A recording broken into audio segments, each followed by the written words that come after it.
Et bien là, je confirme, c'est en prenant du recul qu'on devient de plus en plus fort une fois de retour sur le terrain. Bonjour à vous tous, Fouet de la Panthère. J'espère que vous allez bien. Et bien moi, ça va à merveille et je vous en remercie. Bienvenue dans ma nouvelle vidéo, dans mon nouveau débriefing.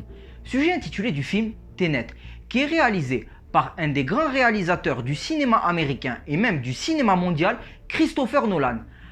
Après Memento, la saga Dark Knight, Inception et Interstellar, Christopher Nolan est de retour dans l'année 2020 avec le film Tenet. Au niveau du casting, ce serait long de ma part de vous dire tous les acteurs, mais je vais vous citer les deux acteurs principaux et qui ont des rôles importants dans ce film. Au niveau du casting, nous avons Robert Pattinson. Après Harry Potter et la Coupe de Feu, la saga Twilight et le blockbuster tant attendu de l'année 2021 qui sera le film The Batman, dont j'ai pu voir la bande-annonce et j'ai été vraiment épaté, Robert Pattinson apparaît dans ce film de Christopher Nolan. Ensuite, comme deuxième acteur principal, nous avons John David Washington, qui est le fils d'un des grands acteurs du cinéma américain, Denzel Washington, dont bien sûr John David Washington, que je l'ai remarqué dans un film réalisé par Spike Lee, Black Landsman, j'ai infiltré le Ku Klux Klan, dont son jeu d'acteur m'a plus que satisfait. Alors le synopsis de ce film, c'est l'histoire d'un agent secret qui a pour mission d'empêcher une guerre menant à l'apocalypse par l'inversion temporelle. Je ne vais pas vous spoiler dans cette vidéo, mais cela ne m'empêchera pas de dire mon avis et qu'est-ce que j'ai pu constater dans ce film. Alors bien sûr, quand je l'ai regardé, j'avais l'impression que je regardais Interstellar. Mais bien sûr, je vous le dis, ça ne ressemble pas à Interstellar. Mais en fait, par exemple, quand vous avez vu le film Interstellar, vous êtes obligé de ne pas être distrait dans ce film, d'être concentré de la première à la dernière minute. Et bien c'est la même chose pour Tenet, car c'est du pur Christopher Nolan. Après, avant la sortie du film, il y en a qui disaient qu'au niveau de la bande-annonce, ça ressemblait à du Inception. Bien sûr, je vais vous donner mon avis si c'est le cas, mais sinon dans ce film, il y a quand même beaucoup de scènes d'action, il y a un peu de scènes d'humour, c'est pas mal sombre dans l'ensemble, que ce soit dans des scènes extérieures ou dans des scènes intérieures, et c'est sombre aussi au niveau des musiques du film.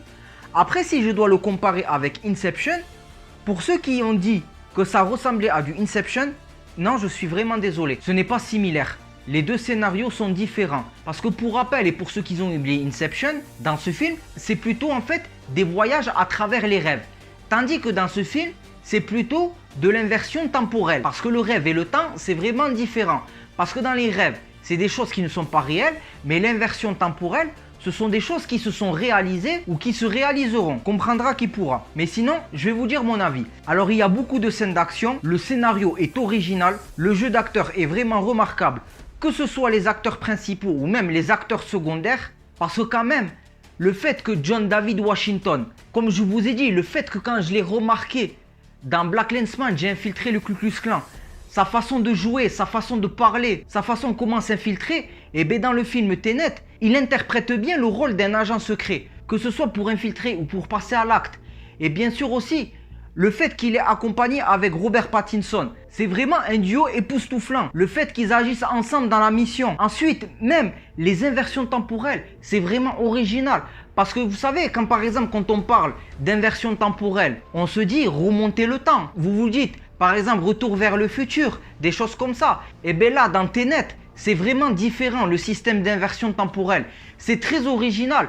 Et même, il y a plusieurs scènes où j'étais au bout de mes surprises. Je m'y attendais pas. Même que ce soit les scènes d'action, les scènes de combat. Là, Christopher Nolan, il m'a vraiment épaté pour l'année 2020. Parce qu'après ces films que je vous ai cités, là, il y a vraiment du progrès. Il n'y a aucune erreur de casting. C'est vraiment, comme je vous ai dit, un scénario original, malgré cette crise sanitaire. Mais grâce à ce film, les cinéphiles retrouvent de la joie, du sourire, de l'espoir. Car franchement, je vous le dis, pour les personnes qui sont cinéphiles, à ne pas négliger ce film. Si je dois en dire mon avis, c'est du lourd. Je valide ce film. Christopher Nolan a frappé fort dans cette année 2020. C'était Fouet de la Panthère. Si tu es fan du réalisateur Christopher Nolan et tu valides mon débriefing, like un petit pouce bleu, partage cette vidéo et abonne-toi à ma chaîne. Salut!